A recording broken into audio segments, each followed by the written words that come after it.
మా latest videos కోసం మా ఈ తెలుగు న్యూస్ ఛానల్ సబ్స్క్రైబ్ చేసి గంట సింబల్ యాక్టివేట్ చేసుకోండి. రేపే పంచమి, శ్రావణ పంచమి, పైగా గురువారంతో కలిసి వచ్చింది. ఈ పంచమి తిథి అనేది అమ్మవారికి ఎంతో ఇష్టమైన తిథి.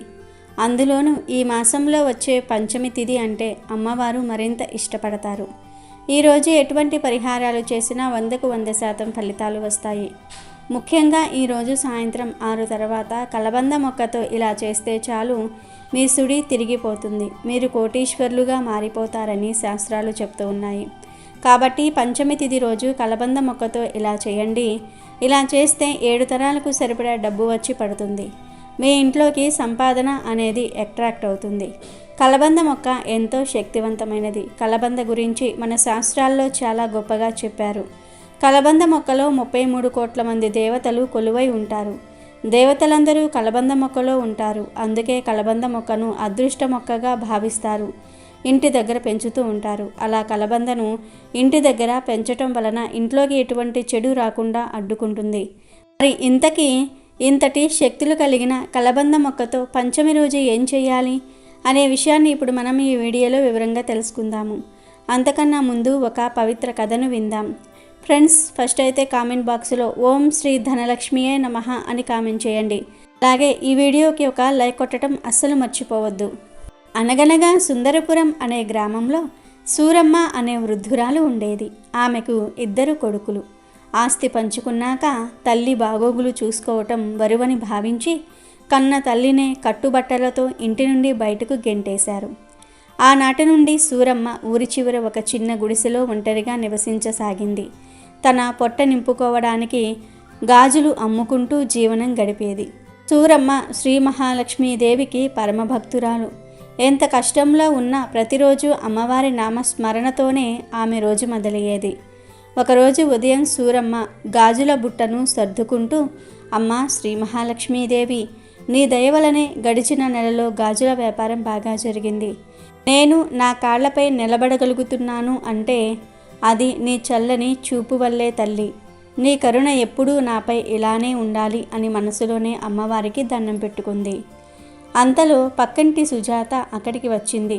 ఏంటి సూరమ్మ, అప్పుడే బజారుకు బయలుదేరుతున్నావా? నీకో ముఖ్యమైన విషయం చెప్పాలి. ఈసారి గాజుల మీద కాస్త ఎక్కువ పెట్టుబడి పెట్టు, నీకు ఊహించినంత లాభం రాబోతుంది అంది ఉత్సాహంగా. సూరమ్మ ఆశ్చర్యంగా, అవునా సుజాత, ఎందుకంత ఖచ్చితంగా చెప్తున్నావు అని అడిగింది. అదే సూరమ్మ, రేపటి నుండి పవిత్రమైన శ్రావణ మాసం మొదలవుతోంది. మా ఊరి గుడిలో ఈసారి వరలక్ష్మి వ్రతాన్ని అందరూ కలిసి చాలా పెద్ద ఎత్తున జరపాలని నిర్ణయించారు. చుట్టుప్రక్కల గ్రామాల నుండి కూడా వందలాది మహిళలు వస్తారు. శ్రావణ మాసంలో గాజులు కొనటం శుభప్రదం అంటారు కదా, అందుకే నీ వ్యాపారం 3 పువ్వులు 6 కాయలుగా ఉంటుంది అని వివరించింది సుజాత. శ్రావణ మాసం, వరలక్ష్మి వ్రతం అనే మాటలు వినగానే సూరమ్మ కళ్ళు ఆనందంతో మెరిసిపోయాయి. అమ్మవారి సేవ చేసుకునే అవకాశం వచ్చిందని మురిసిపోయింది. తన దగ్గర దాచుకున్న కొద్దిపాటి డబ్బుతో పట్నం వెళ్ళి రకరకాల గాజులు తీసుకురావాలని నిశ్చయించుకుంది. మరుసటి రోజు పట్నంలోని హోల్సేల్ గాజుల దుకాణానికి వెళ్ళింది. చూడండి మల్లయ్య గారు, ఈసారి శ్రావణ మాసం సందర్భంగా మా ఊరిలో పెద్ద ఉత్సవం జరగబోతోంది. అందుకే మంచి నాణ్యమైన అందమైన గాజులు ఎక్కువగా కావాలి అని అడిగింది. మల్లయ్య ఆమెను ఆప్యాయంగా చూస్తూ, తప్పకుండా ఇస్తానమ్మా. ఈ వయసులో కూడా మీరు ఇంత కష్టపడుతూ ఉంటే నాకు మా అమ్మగారే గుర్తొస్తున్నారు. మీలాంటి వాళ్ళ వల్లే అమ్మవారి కరుణ అందరిపై ఉంటుంది అంటూ ఆమెకు మంచి గాజులను తక్కువ ధరకే ఇచ్చాడు. సూరమ్మ సంతోషంగా ఆ గాజుల బుట్టను నెత్తిన పెట్టుకుని తన ఊరికి బయలుదేరింది. అమ్మ లక్ష్మీదేవి, ఈ గాజులన్నీ అమ్ముడు పోతే వచ్చిన లాభంతో ఈ శ్రావణ మాసం మొత్తం నీకు ఇష్టమైన తామర పూలతో నిత్యం పూజ చేస్తాను తల్లి అని మొక్కుకుంది. అదే ఊరిలో రాజేశ్వరి అనే ధనవంతురాలు ఉండేది. ఆమె ఆ ఊరి పెద్ద భార్య.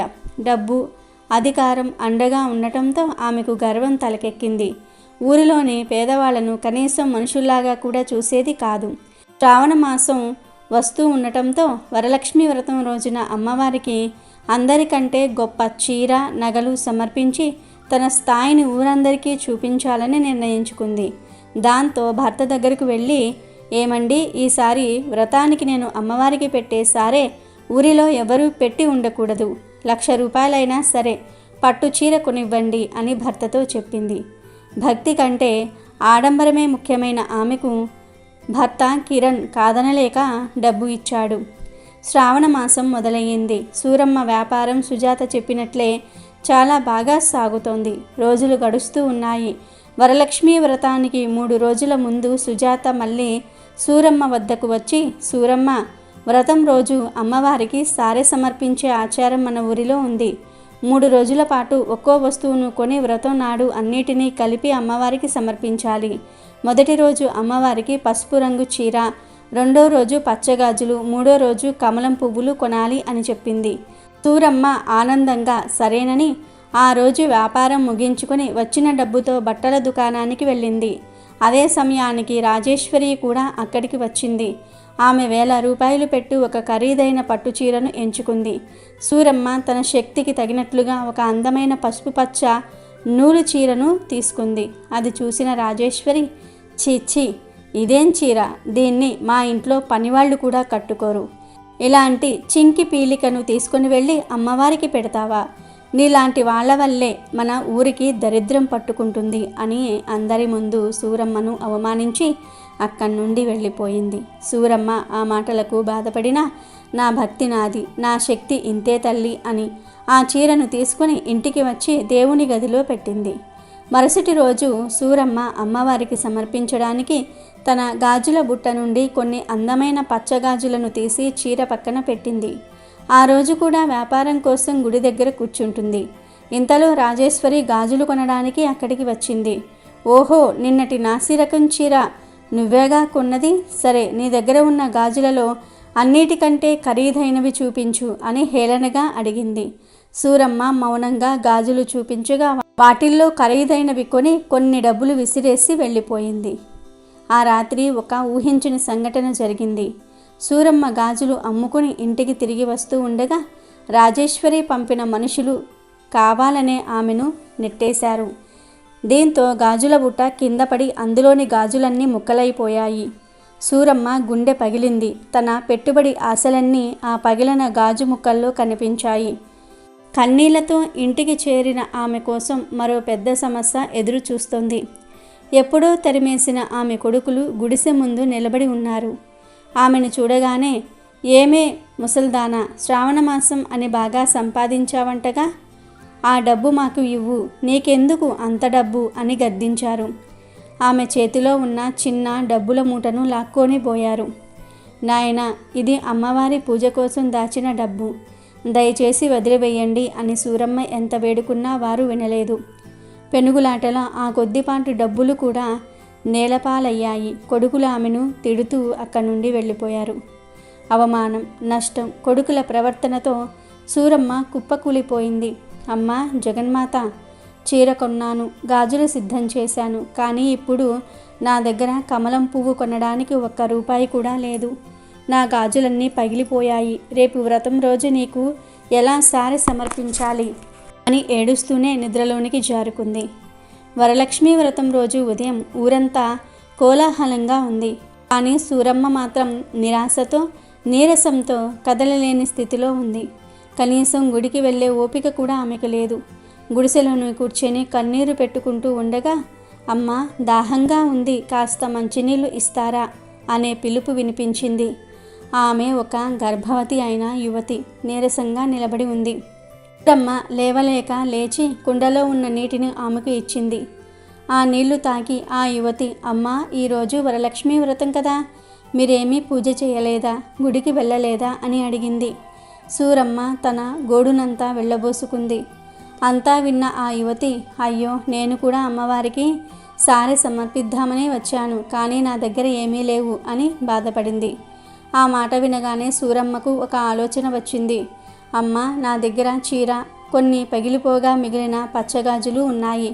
నేను ఎలాగూ గుడికి వెళ్ళలేను. దయచేసి వీటిని నువ్వు తీసుకుని నా తరపున అమ్మవారికి సమర్పించు. పుణ్యం నీకైనా నాకైనా ఆ తల్లికి చేరితే చాలు అంటూ తాను దాచిన చీరను, గాజులను ఆమె చేతిలో పెట్టింది. ఆ యువతి చిరునవ్వు నవ్వింది. మరుక్షణమే ఆమె రూపం ప్రకాశవంతమైన వెలుగుతో నిండిపోయింది. ఆ యువతి స్థానంలో కిరీట కాంతులతో సర్వాలంకార భూషితురాలై సాక్షాత్తు వరలక్ష్మీదేవి ప్రత్యక్షమైంది. సూరమ్మ, నీ భక్తిని పరీక్షించడానికే నేను వచ్చాను. రాజేశ్వరి నాకు లక్షల విలువైన సారెపెట్టింది. కానీ ఆమె మనసులో గర్వం, అహంకారం నిండి ఉన్నాయి. నీ కొడుకులు నిన్ను అవమానించారు, కానీ సర్వం కోల్పోయినా నీ దగ్గర ఉన్న దాన్ని కూడా త్యాగం చేసి నిస్వార్థమైన భక్తిని చూపించావు. ఆకలితో ఉన్నవారికి అన్నం పెట్టడం, దాహంతో ఉన్నవారికి నీళ్ళివ్వటం, నిస్వార్థంగా సేవ చేయటమే నాకు నిజమైన పూజ. నీ సారెను నేను మనస్ఫూర్తిగా స్వీకరించాను అని పలికింది అమ్మవారు. ఆమె సూరమ్మ చేతుల మీదుగా ఆ నూలు చీరను, పచ్చగాజులను అందుకుంది. మరుక్షణమే సూరమ్మ గుడిసె ఒక అందమైన ఇల్లుగా మారిపోయింది. పగిలిన గాజు ముక్కలన్నీ బంగారు వెండి గాజులుగా మెరిసిపోయాయి. అమ్మవారు ఆమెకు ధనధాన్యాలను అనుగ్రహించి నీ జీవితాంతం సుఖ సంతోషాలతో వర్ధిల్లు అని దీవించి అంతర్ధానమైంది. అద్భుతాన్ని చూసిన గ్రామస్తులు సూరమ్మ భక్తికి తలవంచి ఆడంబరం కాదు, ఆర్తితో చేసే పూజే భగవంతునికి చేరుతుందని తెలుసుకున్నారు. వీడియోలోకి వస్తే కలబంద మొక్కకు మన కష్టాలను తొలగించి మన జీవితాన్ని అద్భుతంగా మార్చేసే అపురూప శక్తులు ఉంటాయి. దిష్టి దోషాలను తొలగించే శక్తి కూడా కలబంద మొక్కకు ఉంది. దిష్టి తొలగించాలనుకునే వారు పంచమి తిథి రోజు కూడా మెయిన్ డోర్ ముందు కలబంద మొక్కను దిష్టి తగలకుండా ఉండటం కోసం కట్టుకోవచ్చు. ఇక ధన సమస్యలు పోవాలని కోరుకునేవారు, ధనం బాగా సంపాదించాలని ఆశపడేవారు, తమ జీవితాన్ని అద్భుతంగా మార్చుకోవాలి అనుకునేవారు చక్కగా ఈ పంచమి తిథి రోజు సాయంత్రం 6 తర్వాత ఒక కలబంద మొక్క నుండి చిన్న రెమ్మను కోసి తెచ్చుకొని ఆ రెమ్మకు చక్కగా పసుపును రాయండి. పసుపు ఒక్కటి రాస్తే చాలు. ఆ తర్వాత ఒక ప్లేట్ను తీసుకొని ఆ ప్లేట్లో ఒక వైట్ పేపర్ వేసి ఆ పేపర్ మీద ఒక కలబంద రెమ్మను వేయండి. తర్వాత ఈ పేపర్లోనే ఒక 1/2 స్పూన్ అన్ని ఆవాలు వేయండి. మీ వంటగదిలో ఆవాలు ఉంటాయి కదా, ఆ ఆవాలు వేస్తే చాలు. ఆవాలకు ఎన్నో శక్తులు ఉంటాయి. ఆవాలు ధన సమస్యలను తొలగిస్తాయి, ధనాన్ని మన ఇంటి వైపు అట్రాక్ట్ చేస్తాయి. కనుక ఆవాలు వేయండి. ఆ పైన చిటికెడంతా కుంకుమను కూడా వేయండి. చిటికెడంతా జీలకర్రను కూడా వేయండి. జీలకర్రకు కూడా పరిహార శాస్త్రంలో ఎంతో ప్రాధాన్యత ఉంది. జీలకర్రకు మన కష్టాలను తొలగించి ధనవంతులుగా మార్చేసే శక్తులు ఉంటాయి. కనుక వీటన్నిటినీ పేపర్ మీద వేసి ఆ తర్వాత ఆ ప్లేట్ను మీ కుడి చేతితో పట్టుకొని ఒక్కసారి ఇల్లంతా తిరగండి. ఇంట్లోని గదులన్నిటిల్లో కూడా తిరగండి. ఇక చివరిలో ఈ ప్లేట్ను తెచ్చి మీ ఇంటి మెయిన్ డోర్కి కుడివైపున పెట్టి ఒక నమస్కారం చేసుకోండి. ఇక ఆ ప్లేట్ను అక్కడే వదిలివేయండి. రాత్రంతా అలా వదిలేయండి. ఈ పరిహారాన్ని కేవలం పంచమి రోజు రాత్రి 6 తర్వాత మాత్రమే చేయాలి. గుమ్మం పక్కన పెట్టిన ప్లేట్ను అస్సలు కదపకూడదు. మళ్ళీ మరునాడు ఉదయం నిద్రలేచి స్నానం చేసిన తర్వాత ఆ ప్లేట్లోని కలబందను, ఆవాలను, కుంకుమ, జీలకర్రను పేపర్లో పొట్లంలాగా కలిపేసి తీసుకొని వెళ్ళి ఎవరూ నడవని చోట పడేయాలి. ఇలా చేస్తే ఖచ్చితంగా మీ దశ తిరిగిపోతుంది. ధన సమస్యలన్నీ కూడా పోతాయి. ధనం మీ దగ్గరకు దూసుకు వస్తుంది. కాబట్టి మీరు కూడా పంచమి తిథి రోజు కలబంద మొక్కతో ఇలా చేసి శుభ ఫలితాలను పొందండి. రేపు పంచమి రోజు రాత్రికి రహస్యంగా ఇంటి బయట దీనిని పడవేయండి చాలు. మీకు ఉండే కష్టాలన్నీ కూడా పోతాయి. క్షణాలలో మీ సమస్యలన్నీ కూడా పోతాయి. మీ ఇంట్లోకి డబ్బు రావటం అనేది ప్రారంభమవుతుంది. కోట్లు వస్తాయి. వద్దన్న ధనం వచ్చి పడుతుంది. ప్రతి మనిషికి ఏదో ఒక సమస్య ఉంటుంది. ఆ సమస్యల వలన ఎంతో బాధపడిపోతూ ఉంటారు, ఇబ్బంది పడిపోతూ ఉంటారు. ఏం చేయాలో అర్థం కాదు. ఇలాంటి స్థితిలో ఉన్నవారు పంచమి రోజు ఈ పరిహారం చేసుకుంటే చాలా మంచి ఫలితం వస్తుంది. మీ సమస్యలు తీరిపోతాయి. ఇంటి పరంగా ఏ సమస్యలు ఉన్నా, ఇంట్లో ఏ చెడు ఉన్నా సరే దాని నుంచి బయటపడగలుగుతారు. అన్ని రకాలుగా ఈ పరిహారం పనికి వస్తుంది. పంచమి అనేది చాలా మంచి రోజు, మంచి తిథి కూడా, చాలా గొప్ప తిథి. ఈరోజు ఏదో ఒక అమ్మవారి ఆలయానికి వెళ్తే చాలా మంచిది. టెంపుల్కి వెళ్ళలేని వారు ఇంట్లోనే అమ్మవారిని పూజించుకోవాలి. కనీసం దీపమైనా సరే పెట్టుకోవాలి. కొంతమంది ఎప్పుడూ కష్టాలను అనుభవిస్తూనే ఉంటారు. ఒకటి పోతే ఇంకొకటి, ఇలా వరుసగా కష్టాలు అనుభవిస్తూనే ఉంటారు. ఎప్పుడూ డల్గా ఉంటారు. ఏదో ఆలోచిస్తూ ఉంటారు. ఎప్పుడూ సమస్య వలయంలో కూరుకుపోయి ఉంటారు. ఇలా మీరు కూడా ఎప్పుడూ సమస్యలతో సతమతమైపోతూ ఉన్నారా? అయితే మీరు కూడా పంచమి రోజు ఈ పరిహారాన్ని చేసుకోండి. ఏమీ లేదు, దీనిని తీసి బయటపడేస్తే చాలు. మీ కష్టాలన్నీ కూడా పోతాయి. మరి ఇంతకీ పంచమి రోజు దేనిని ఇంటి బయట పడవేయాలి అనే విషయాన్ని ఇప్పుడు మనం ఈ వీడియోలో వివరంగా తెలుసుకుందాము. పంచమి తిథి రోజు ఈ వస్తువును బయట పడేస్తే అద్భుతమైన ఫలితాలు వస్తాయి అని శాస్త్రాలు చెప్తూ ఉన్నాయి. ఈ పరిహారాన్ని పంచమి రోజే చేయాలి. పంచమి తిథి రోజు చేయటం వలన మీకు ఉన్న కష్టాలు సమస్యలు పోతాయి. లేదంటే మన ఇంటిపై చెడు శక్తుల ప్రభావం ఎక్కువైపోయి జీవితాంతం మీరు కష్టాలు అనుభవించాల్సి వస్తుంది. ఈ పరిహారం చేయటం వలన మీ ఇంటిపై ఉన్న చెడంతా కూడా పోతుంది. నెగిటివ్ ఎనర్జీ, నరదృష్టి, నరకన్ను అన్నీ పోతాయి. మీకు ఉండే ధన సమస్యలు కూడా పోయి ధనలాభం కలుగుతుంది. అసలు ఏం చేయాలి అంటే ఏమీ లేదు. పంచమి తిథి రోజు ఉదయం పూట చక్కగా ఒక మంచి పీచు తీసిన కొబ్బరికాయను తెచ్చుకోండి. 20-30 రూపాయలు పెడితే కొబ్బరికాయ వచ్చేస్తుంది కనుక ముందు కొబ్బరికాయ కొని తెచ్చుకోండి. తర్వాత ఆ కొబ్బరికాయ మీద కుంకుమతో స్వస్తి గుర్తును వేయండి. ఆ తర్వాత ఈ కొబ్బరికాయను మీ ఎడమ చేతిలో పట్టుకొని ఒక్కసారి ఇల్లంతా తిరగండి. బాత్రూము వదిలేసి మిగిలిన అన్ని గదుల్లో తిరగండి. అలా తిరిగేటప్పుడు మా ఇంట్లో ఉన్న చెడంతా పోవాలి, మా కష్టాలన్నీ కూడా పోవాలి, మాకు కలిసి రావాలి, ధన సమస్యలు పోవాలి అని మీకు ఉన్న సమస్యలు చెప్పుకోండి. అలా ఈ కొబ్బరికాయను ఇల్లంతా తిప్పిన తర్వాత తీసుకుని వెళ్ళి మీ ఇంట్లో పూజా గదిలో ఒక మూలన పెట్టండి. పెట్టి అలా వదిలివేయండి. మళ్ళీ పంచమి రోజు రాత్రి చీకటి పడిన తర్వాత ఈ కొబ్బరికాయను తీసి ఇంటి బయటకు వచ్చేయండి. ముందు కాళ్ళు చేతులు కడుక్కొని పూజ గదిలోనికి వెళ్ళి కొబ్బరికాయను తీసేయండి. ఆ కొబ్బరికాయను తీసుకొని ఇంటి బయటకు వచ్చేయండి. ఇంటి బయట ఏదైనా ఖాళీ స్థలం కానీ రోడ్డు కానీ ఉంటే ఆ రోడ్డు మీదకు ఈ కొబ్బరికాయని విసిరివేయండి.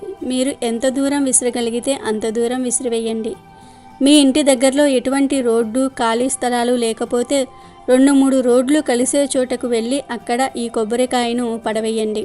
పంచమి రోజు రహస్యంగా ఈ పరిష్కారం చేసుకుంటే మీకు ఎలాంటి కష్టాలు ఉన్నా సరే పోతాయి, ధనలాభం కలుగుతుంది. కనుక మీరు కూడా రేపు పంచమి రోజు ఈ చిన్న పరిహారం చేసి మంచి ఫలితాలు పొందండి, సంతోషంగా జీవించండి. వీడియో నచ్చితే లైక్ చేయండి, షేర్ చేయండి, బట్ సబ్స్క్రైబ్ చేసుకోవడం మర్చిపోవద్దు.